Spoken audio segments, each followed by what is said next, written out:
Ibu bapak, saudari-saudara umat Allah yang terkasih.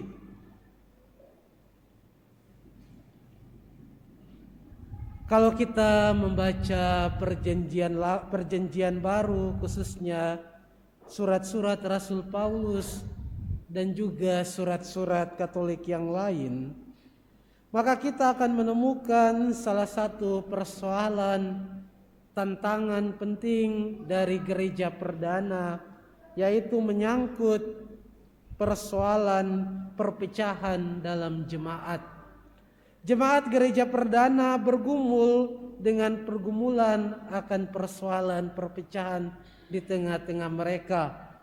Bukan saja karena mereka yang terdiri atas berbagai latar belakang suku, tetapi seringkali yang memicu perpecahan dalam gereja perdana adalah apa yang kita dengarkan dalam bacaan kedua dalam surat Rasul Yakobus. Perpecahan yang terjadi seringkali karena iri hati dan mementingkan diri sendiri.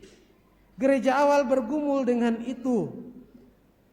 Mereka bergumul karena sering orang mementingkan diri mereka sendiri, merasa diri perlu dihormati, dihargai, menjadi yang utama, sehingga seringkali itu memicu pertengkaran dan kadang perpecahan, sebagaimana yang kita dengarkan dalam surat Rasul Yakobus. Ibu bapak umat Allah yang terkasih, dan kiranya itu juga terjadi di tengah-tengah para murid, ke-12 murid. Ketika mereka sampai di Kapernaum, Yesus bertanya, "Apa yang kamu perbincangkan di tengah jalan tadi?" Mereka diam karena di tengah jalan mereka bertengkar di antara mereka, siapa yang terbesar di antara mereka, siapa yang paling utama di antara mereka. Kita ingat di bagian Injil yang lain juga pertengkaran karena ibu dari Yakobus dan Yohanes meminta agar anak-anaknya itu nanti satu di sebelah kanan Yesus dan satu di sebelah kiri. Dan itu kemudian terjadi pertengkaran di antara mereka. Sebenarnya kalau kita melihat konteks dari Injil Markus ini, maka sesuatu yang sangat ironi. Mengapa ironi? Karena Yesus sementara mengajar para muridnya dan perjalanan mereka, para murid, adalah perjalanan menuju ke Yerusalem, di mana Yesus akan memulai kisah sengsaranya, di mana Yesus sedang mengajar para murid tentang kerendahan hati, pengosongan diri, pelayanan satu sama lain. Dan di tengah jalan itu yang justru menuju Yerusalem, mereka bertengkar satu sama lain, siapa yang terbesar di antara mereka. Ibu bapak, saudara-saudari, umat Allah yang terkasih, pertanyaannya, mengapa para murid itu bertengkar satu sama lain?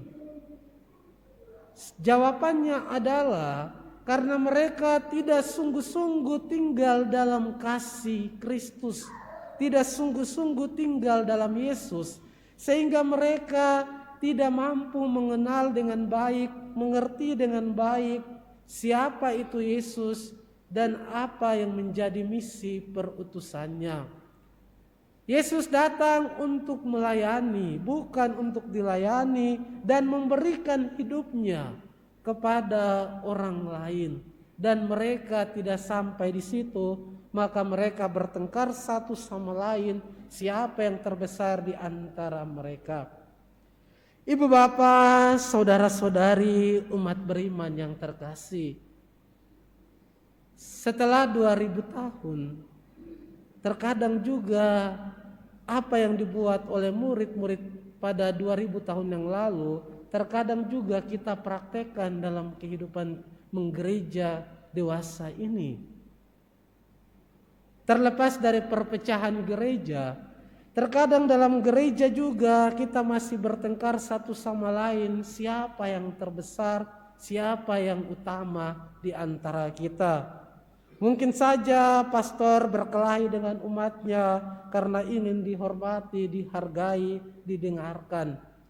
Tetapi tak jarang juga kita menyaksikan dalam kelompok-kelompok kategorial kita, kadang masih saja kita bertengkar satu sama lain. Siapa yang paling utama, siapa yang patut dihormati, siapa yang senior di situ, yang junior harus menghormati seniornya.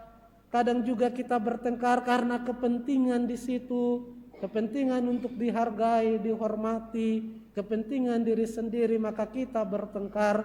Dan itu terjadi juga dalam gereja kita dewasa ini, kadang dalam paroki, dalam kelompok-kelompok kategorial. Kita mengulang apa yang dibuat oleh para murid 2000 tahun lalu. Mereka bertengkar siapa yang terbesar di antara mereka. Ibu bapak, saudara-saudari, umat Allah yang terkasih, kalau ada pertengkaran karena itu, maka kita tidak sungguh-sungguh mengenal Yesus, mengenal sabdanya, mengenal apa yang menjadi misinya. Maka sabda Tuhan hari ini mengajak kita, kalau itu terjadi, mari kita bertobat sama-sama. Mari kita bertobat, tidak mengulang lagi apa yang dibuat oleh para murid 2000 tahun yang lalu. Maka itu Santo Hieronymus mengajak kita dengan pesannya yang sangat mendalam.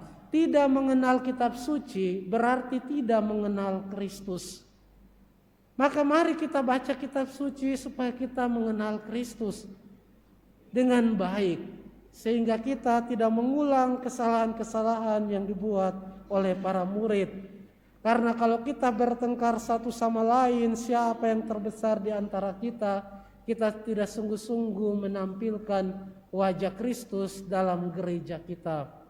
Untuk itu, menutup permenungan ini, saya mengajak kita untuk bermenung dengan apa yang dikatakan oleh salah seorang pemikir dalam gereja Katolik yang bernama John de Caputo. Beliau dalam bukunya yang menarik yang berjudul Agama Cinta menulis begini: agama semestinya bagi para pencinta. Agama mestinya bagi para pencinta. Sayangnya tak jarang terjadi agama berada di tangan orang yang tidak mencinta. Dan sebaliknya sedang marah, kecewa, membenci, iri hati, mendendam, mencari kepentingan dan kekuasaan, maka agama seringkali tampak dalam wajah yang negatif, yang kurang baik. Maka mari kita mohon rahmat Tuhan, teristimewa lewat sabda Tuhan dan Ekaristi, sehingga kita menjadi orang-orang yang kaya akan belas kasih. Seperti nasihat mendiang Yohanes Paulus II dalam ensikliknya yang pertama, Dives in Misericordia. Karena hanya orang-orang yang penuh belas kasih lah yang mampu untuk melayani dengan sepenuh hati, dan dengan demikian kita mampu menampilkan wajah Kristus, wajah gereja di tengah-tengah dunia ini. Tuhan memberkati kita semua. Amin.